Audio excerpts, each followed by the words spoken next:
Hello friends, if you are new, subscribe to this channel and press the bell button so much more. Thank you. अस्सलाम वालेकुम रहमतुल्लाहि व बरकातुहू। Islamic नुफर में खुश आमदीद है दोस्तों। कैसे उम्मीद करता हूँ सब ठीक ठाक होंगे। अल्हम्दुलिल्लाह मैं भी खैरियत से। ये खजीना अमलियात की किताब है और इसमें एक अमल दर्ज है छोटा सा, और वो है बड़ा कीमती। अमल छोटा है लेकिन है कीमती कि ये अमल है पैदाइश में आसानी के लिए। ज़ाहिर सी बात पैदाइश में तख़ीर भी हो जाती है और दर्द से भी दो चार होती हैं औरतें, तो ये उनके लिए है।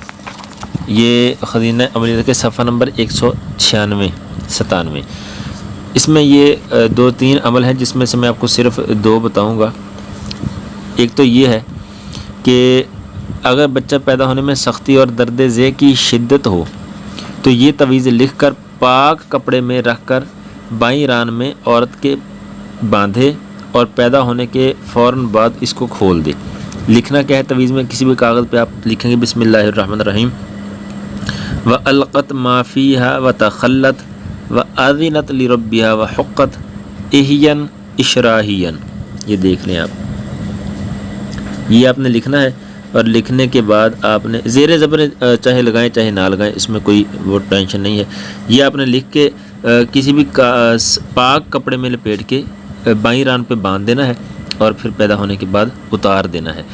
और दूसरा जो गुड़ वगैरह पढ़ के देते हैं वो ये है कि आपने थोड़ा सा गुड़ ले लेना है और उसके ऊपर आपने 21 मरतबा ये आयतें पढ़नी है। 21 मरतबा थोड़े से गुड़ पे आपने 21 मरतबा ये आयतें पढ़नी है। बिस्मिल्लाहिर्रहमानिर्रहीम। ये गालिबन सूरह इंशिकाक है 30वें पारे की।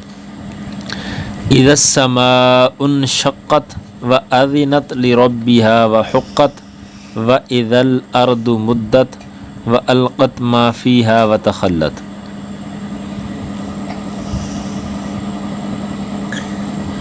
ये आपने पढ़नी है 21 मरतबा और उस गुड़ पे आपने दम कर देना है और फिर उसको खिला दें औरत को। इंशाअल्लाह दर्द ज़े में भी कमी होगी और पैदाइश में भी आसानी होगी और देर भी नहीं होगी इंशाअल्लाह अज़ीज़।